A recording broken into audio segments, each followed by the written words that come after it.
squeaks are fucking real.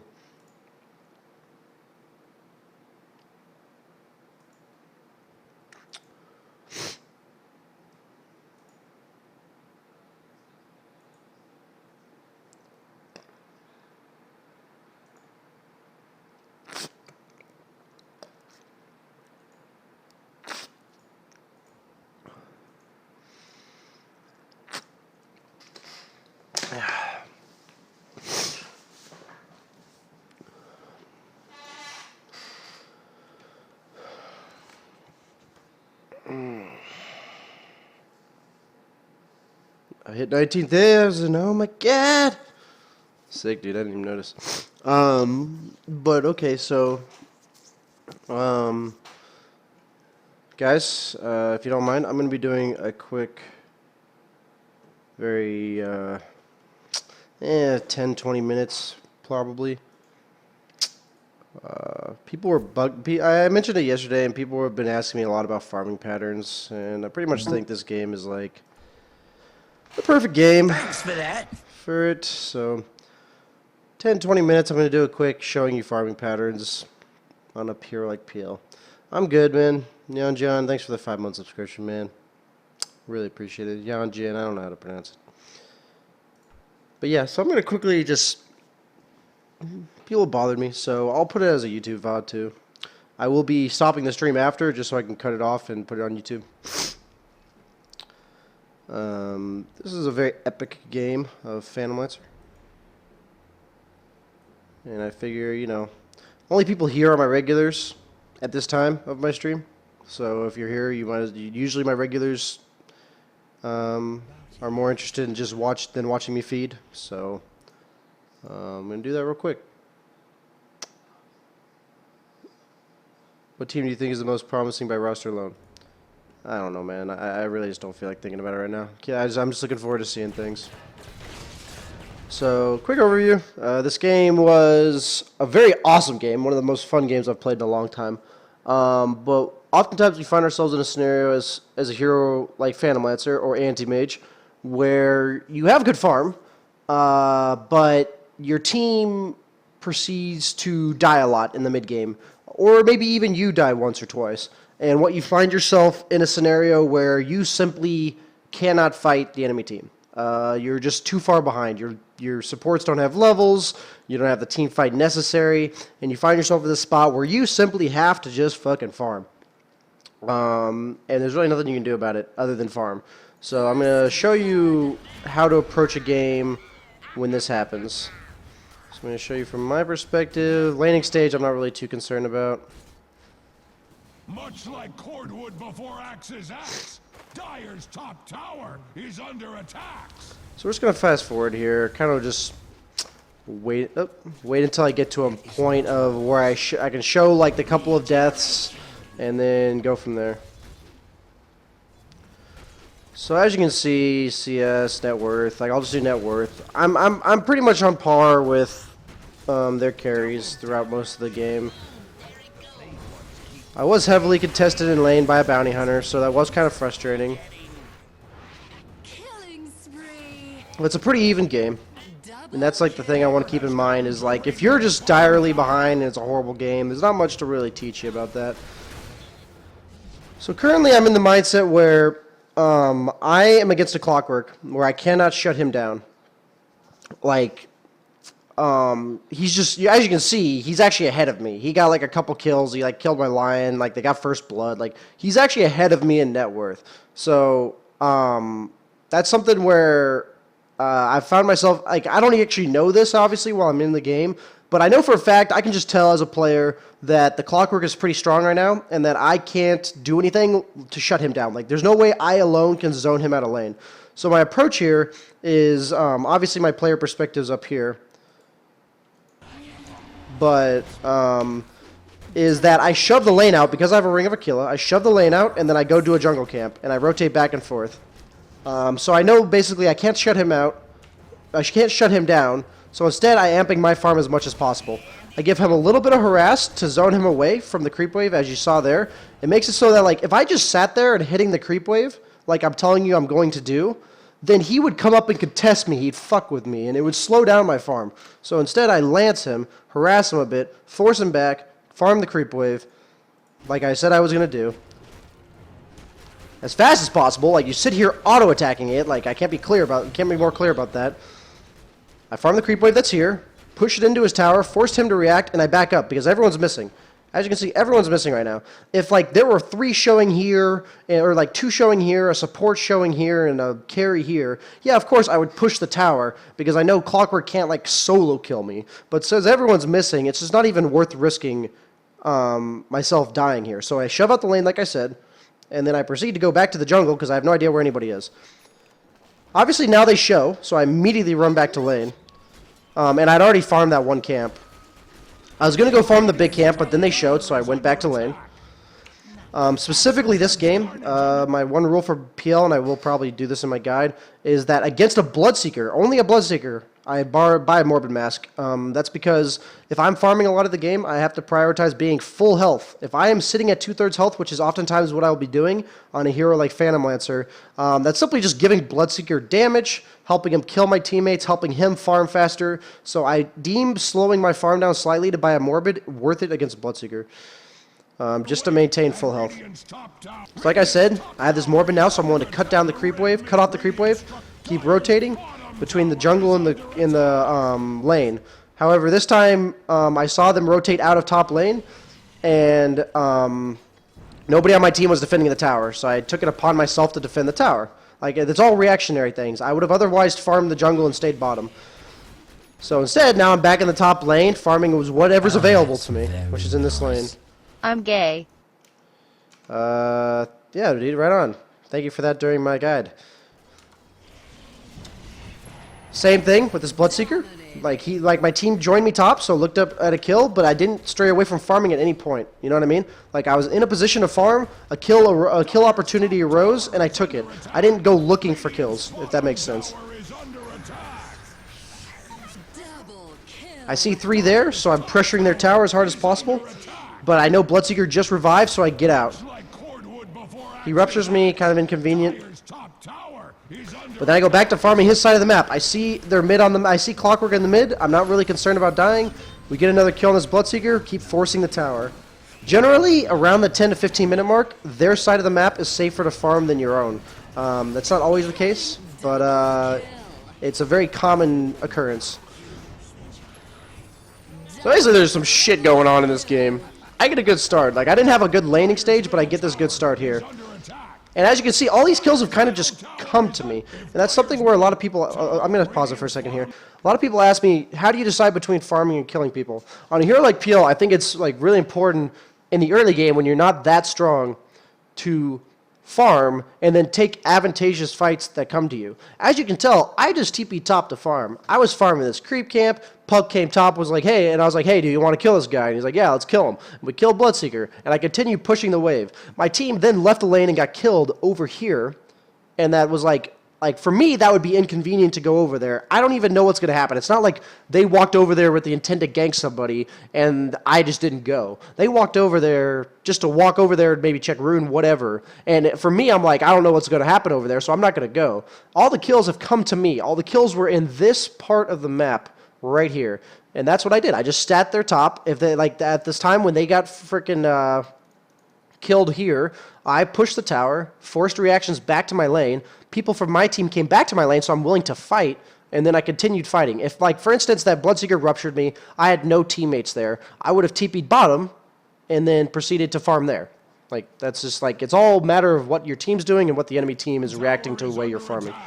This will be about 20 to 30 minutes, like I said, for anybody who's just showing up. So I buy travels on PL. I think it's very important. Continue shoving out the wave as fast as possible.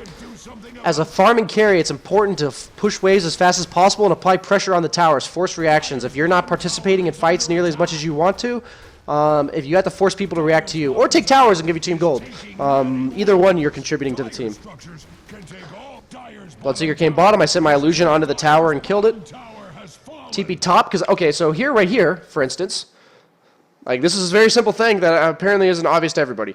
I pushed the tower. I forced a TP reaction from the Bloodseeker, who at this point is really the main source to kill me. I see Clockwork top, I see Clockwork mid, I see SF mid, and I see Bloodseeker just TP'd. So at this point, I have Boots of Travel, so my TPs are 25-second cooldown lower than his. And I know he can't TP for another minute, right? So now I'm basically free to push this tower as fast as possible.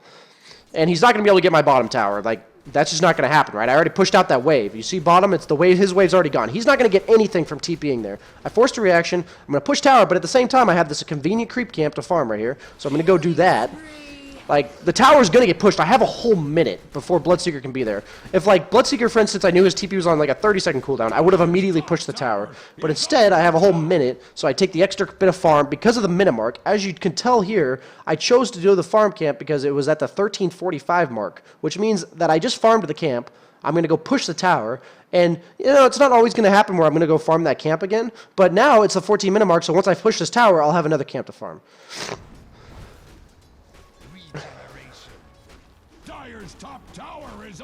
So now I got another tower. I got 2 towers. Just by putting pressure on the bottom tower, I was able to get that tower for free. Sure, my team was fighting mid, but as the items I have built, I'd much rather be pushing towers and defending my team that way than risking going to fights. Especially when I knew Bloodseeker TP bottom, so it wasn't going to be a 5-on-4. Farming the creep camp while pushing out the creep wave as well, just back and forth. Now it's like the same thing as I was doing bottom, but now on the dire side, right? Because yeah, I see 2 mid, I'm not really at a threat. I'm willing to TP if I need to, but that tower is not defendable based on where my team is positioned, so I just keep farming. Dire's top tower is under attack. I'm going to go ahead and fast forward here. As you can see, like, perfect timing, though. I finished that creep camp prior to the 14-minute mark. I now finished it. It's the 15-minute mark now, right? Like, it just, you'll feel these rotations start, like, smoothing out as you begin to check your timings. It's all about checking around the minute mark. Right? So I finished that creep camp. It's now the 15. It's about to be the 15-minute mark. So I'm about to be. The creeps are about to respawn. So now in this 7 seconds of downtime, I go back to farming the creep wave because I saw 2 mid and I see this Bloodseeker bottom. So I'm back to farming the creep wave top. I always lance the range creep. It's just a lot of low level players will not understand that being here is much safer than being here. Like, infinitely safer than being here. So instead of putting myself in a jeopardized position, and it speeds up my farm slightly, I lance the range creep. It kills the range creep when you're PL. So, back to the farming the 2 camps I just talked about. They're safe camps, right? I see 3 bottom, so immediately, if I did not see 3 bottom and I had no idea where they were, I would have gone and done the big camp, right? I saw 3 bottom. I know I'm not in any danger. I go back and push the creep wave. Pressure the tower constantly so that when they're getting something from me not being there, I'm forcing reactions. So now, look what I just forced by pushing this tower. Look what I just forced. Like, they took our tier 1, sure. Like, we weren't going to defend that. They have a pretty strong lineup right now. SF's pretty farmed. Like, if you look at net worth, like, I know we're ahead, but if you look at my items and Invoker's items, Invoker has a Midas, and I have Boots of Travel and a Morbid, neither of which help me fight. So even though our net worths are higher, they're technically stronger than us right now, so we're just trying to split them up. So look at this reaction we force here. That's pretty huge to force these TP reactions, because not only is it forcing them to rotate to me, but now, like, I know for a fact that in the next minute, they're not going to TP react anywhere that I want to go. Right? But I now see them leave. I saw them leave my lane, so now I'm taking the safer route just in case, like, to go back to pushing this lane. Got to create constant pressure. But there's a fight going on now, so I rotate. This is a fight that's beneficial for me. Generally, as a carry, a fight that is beneficial for you, especially as a hero like Phantom Lancer, who we all know is like cleanup crew central, right? Same with like anti-mage and stuff, is a fight that's already happened, like already started, because like Clockwork's dead, Bloodseeker already ruptured, Shadow Fiend already ulted. What's going to kill me, right? Like, nothing's going to kill me, unless I'm a fucking retard. So, nothing's going to kill me. So, at this point, this is a great fight for me to TP into. The TP boots will also allow me to be here. If I didn't have TP boots, I wouldn't have been able to TP to the creep wave mid to be at this fight. So, now I basically am cleanup crew, right? This is what I want to do as a hero. Like, as a carry, I mean. Chase down this Bloodseeker. There's no way in fuck he's running away. He fucking jukes the shit out of me, pisses me off, but I eventually get him. And then we stick around a little bit too long here. It is a very interesting dive. If I had more mana, this would have been a better dive. The Shadow Fiend decides to turn around, so I was like, yeah, I'll go kill him. I do end up feeding this Clockwork 730 gold, which is bad. Little overextension there, right? I should have killed the Bloodseeker and backed off. That's a mistake I made, right? The Bloodseeker kill was just fine, but I stuck around for when they revived. The Clockwork still had all of his abilities up. He revived. I let him kill me, etc. That was just a bad overextension. But in the end, I did kill their Shadow Fiend, so it's like it's an overextension, but it's not like a fucking throw, right? So now I revived. I know I just forced reactions bottom. I know they just were bottom. So I immediately TP top to the top lane, knowing that for the next 20 seconds, that they don't know where I'm going to go, right? So for the next 20 seconds, they're just now going to find out that I TP to the lane. So it's going to take them at least 20 seconds to get to me, right? Like, they're not going to just be there.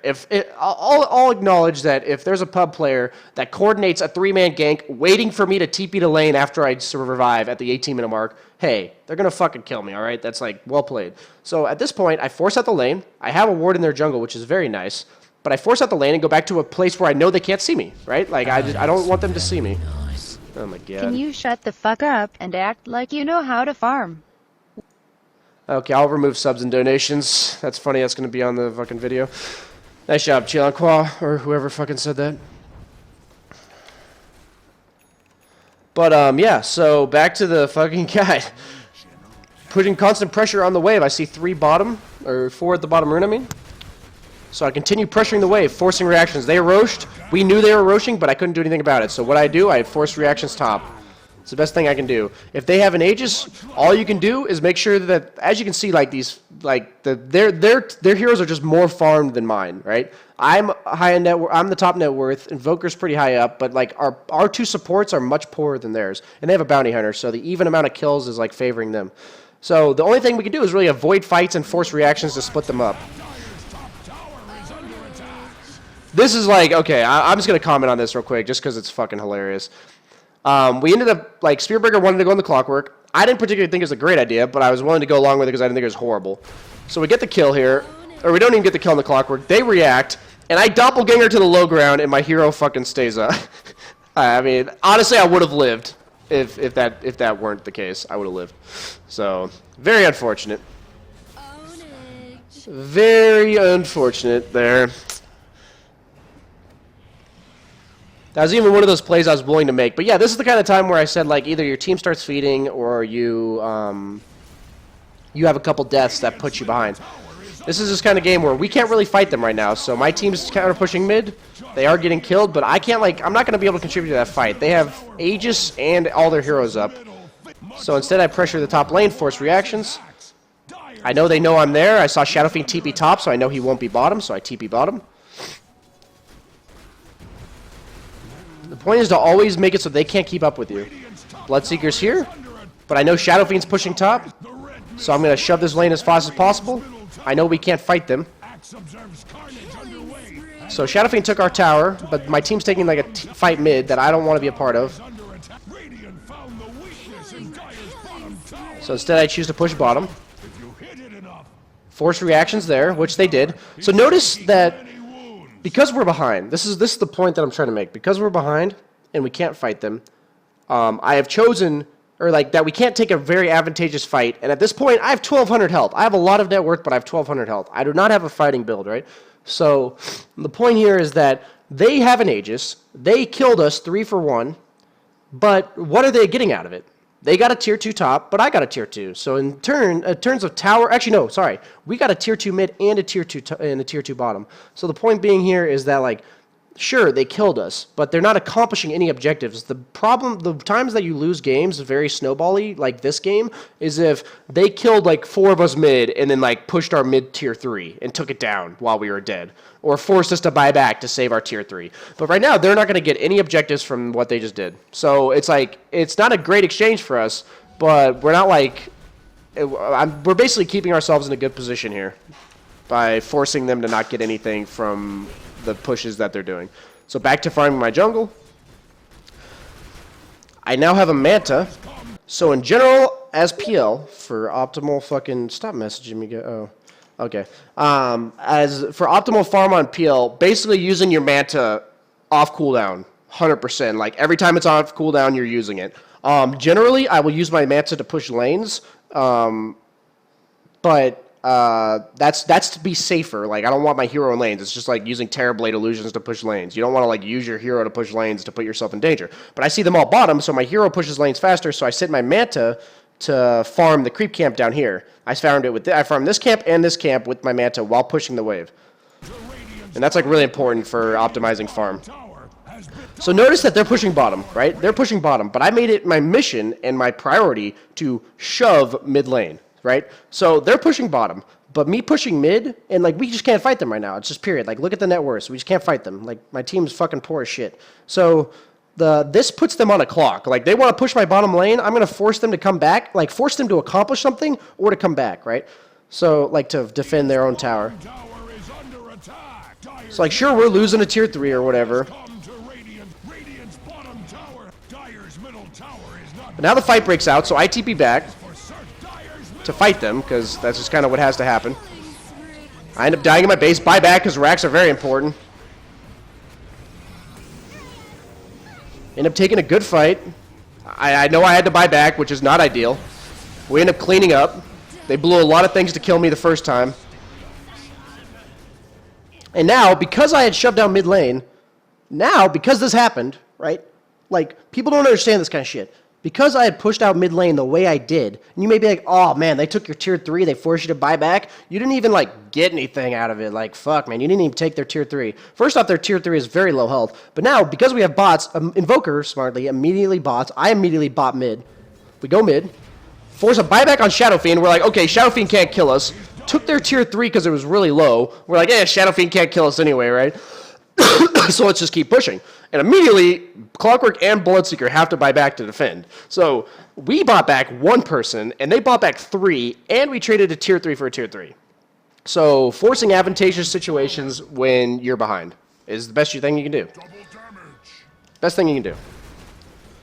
So back to farming their side of the map. I know they just bought back. They're all coming back to life, or like they're all reviving. So I'm prioritizing just avoiding them. I saw 2 show up top, immediately TP bottom. If they showed top, if they showed bottom, I'd keep pushing bottom. I would keep pushing top. And here's what I mean by being safe. I know they showed 2 top, but right here, I took my hero. I'll go ahead and rewind that. It's something I very often do. People don't seem to understand it. I pushed out a creep wave. Like, I just showed up here, so I know that if I just TP'd, they're not going to know, like, they're not going to be able to be there, like, in the first 15 seconds that I'm there. They're just not, unless they were preemptively there, but I already saw 2 tops, so I know they're not. So I push out the first wave I'm there. Like, I want to leave myself, I want to be there as long as possible. I push out the first wave, and the minute I kill the first wave, I Manta, send my illusions down wave to continue pushing, and then farm the jungle with my hero, because that's, like, the safest thing to do, right? So as you can tell, my illusions pushed the wave, it pushed an extra wave, and now their tier 3 bottom is being pressured, right? So now their tier 3 bottom is being pressured. They can't group up and push mid, even though they're ahead. They can't group up and push mid. They can't group up and push top, because they are losing their tower bottom to creeps. So it's just splitting them up, constantly making them react to what you're doing. So now they reacted to bottom, very predictably so, because they have to. So now I go top. Use Manta to push out the wave. Use my hero to farm. Okay, but now I see all of them show up in my jungle. So instead of using my Manta, I just immediately run my hero to their wave to shove it out as fast as possible. Go back to farming their jungle. But at the same time, I see them all on the map still. Force reactions. Had Invoker help me out here. We get away. A lot of reactions forced. They're not accomplishing anything. I basically lost nothing out of it. TP'd bottom. Farm my creep camps out because I know that they just TP'd top. I'm perfectly safe doing this. It's all about forcing reactions and making them use predictable movements. So as you can see here, I was in my jungle. I don't want them to be able to pressure our bottom lane. So I Manta, send my illusions bottom lane, and then go top, right? Makes sense. They all just left top. I see them at the Roche pit. I told my team to not fight because I just TP'd. I forced reactions. We end up taking a pretty decent fight at the Roche pit here. 1 for 1. By decent, I mean really not very good. But my team honestly shouldn't have fought. We couldn't contest them with Clockwork plus SF Bloodseeker anyways. So I pressured top lane. But once again, they got an Aegis. And I'm acknowledging, like, look at our heroes. I know I'm top net worth. But you have to remember that, like Manta's not even a fighting item. I basically have all items that aren't fighting. Like, sure, they're good for skirmishes, but they're not good for, like, head-on team fights. So I'm, like, the only high net worth. We have a Invoker that's pretty rich, but if you look at his items, like, Those aren't really good for team fighting either. And then we have 3 poor as fuck heroes. Like a Lion that doesn't even like have a blink yet. I know he has a Force, but the point is like we're just not in a position where we want to fight, right? So like they got the Aegis, but what are they really getting out of it, right? I Manta, send my illusions down mid. Back to like I notice how I'm using my Manta off cooldown almost every time, every second I get, every chance I get. So I buy a Scotty here. This is one of my big slip ups of this game right here. I send my Manta top and I farm bottom. Now the problem here is that I have my TP off cooldown, and this is something that I've made the mistake, right? I saw them mid, so I thought I was safe. I saw them mid. I saw one top. I thought I was safe. I thought I'd be like, oh, even though my Manta's or even though my TP's off cooldown, I'm safe because they're all missing. But they have a hero like Clockwork that can kind of just stick on me, and I still have 20 seconds left. So they basically chase me for days here, like meaning like they just keep chasing me back. They bring all the heroes over and they pick me off. I just invested in a Scotty. That was really poor play on my part. And needless to say, they end up taking a Rax for it. My team makes a miraculous hold in regards to they only take 1 Rax. I do not have buyback, right? So they get 1 Rax off this, which is like, my team held really well, but that's not what I'm making this about, so I'm not really worried about it. My team managed to hold it, so we only lost 1 set of Rax. And we outcarry them with PL. Like, PL's just good against their lineup. So we managed to hold the Rax. I TP, I'm back alive. Unfortunate that we lost 1 Rax. But I know that the only threat we can have of stopping us from pushing mid is this bottom lane, right? Usually, like, nobody addresses the creep wave. So immediately after that fight, I Manta, send my Manta illusions down bottom, and push out mid. Like, that's like my immediate reaction. But my team is fighting again, so I use my illusions to push mid and then continue running out. And then realize it's no longer a fight. So we're just making a huge priority. Notice how bottom lane is being pushed out by us, so like we don't have to worry about defending right now. And we get a return Rax. What do you know?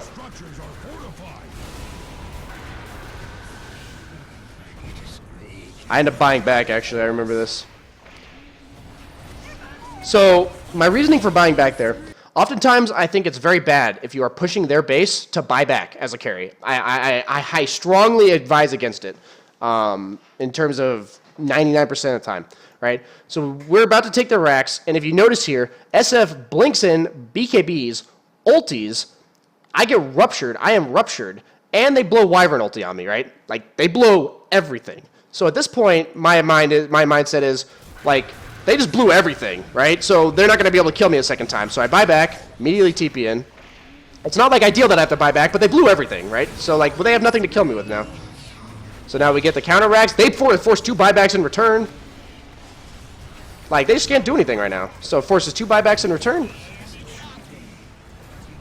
This is like the longest fight in fucking human history.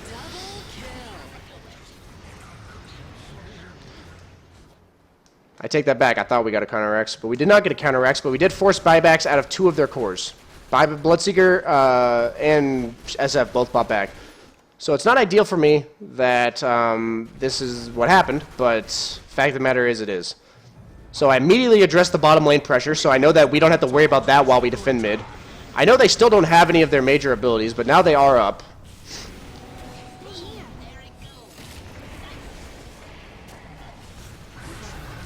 So here's the deal. I end up dying here, but I take all of them with me, and because I bought back and forced all their buybacks, they can't, like, capitalize on it. So I did die, but my team ends up taking the flank. They all died killing me, basically. So because we forced back the buybacks before, like, sure, I died a second time without buyback, but, like, what are they going to do, right? What are they going to fucking do?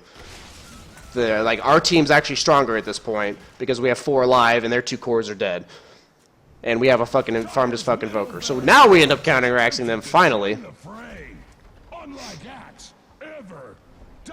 Put some pressure on their top tower, but they spam us down. This is an epic game, but... So, because I died back, but because of what the circumstances that I already talked about, they can't punish for it, like they can't do anything about it. So now I'm back alive. Immediately send my Manta Illusions bottom. We smoke up.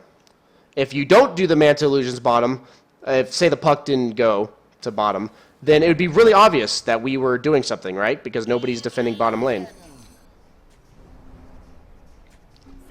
We thought they were rushing, but they weren't. We saw them top. We immediately addressed that as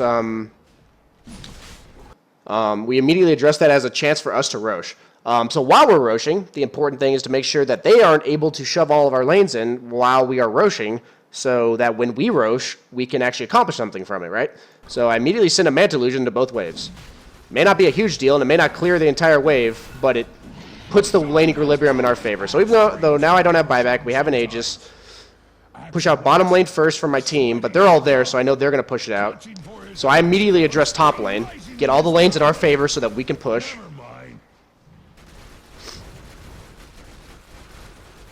They're all missing, so I decide to back up here, send my Manta Illusions down the creep wave, like I just said.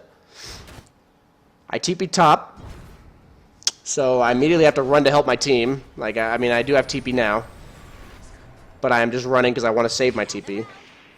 We end up catching the Clockwork out with a Dream Coil, which, you know, isn't always worth. But so right now, we see that we have a lane pushed out mid, right? Like that's so we know that we can push their base. You only need one lane. You don't need to have the lane that you want to pushed out. But so we don't have to worry about our base being taken. My first response, once again, Manta and send them down bottom lane, so that the Manta Illusions will take care of that wave. I thought I could TP closer by TPing mid. I was mistaken. Take a fight here.